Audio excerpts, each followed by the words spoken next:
Hi guys, welcome to How to Maximize. In this video, I will show you how to add a Bengali font in Capcut.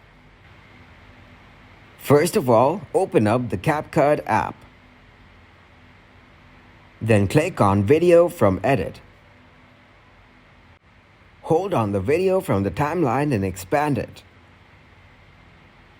Then click on Add Text.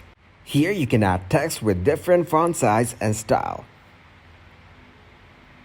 Type a text and click to add font. Then click on Upload a file. To upload a file, click on Menu from the top left corner. You can upload any file from here.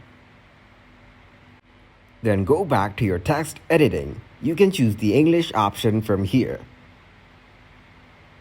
Also, you can adjust the text anywhere on the video. Thanks for watching, and please leave a like, subscribe, and share.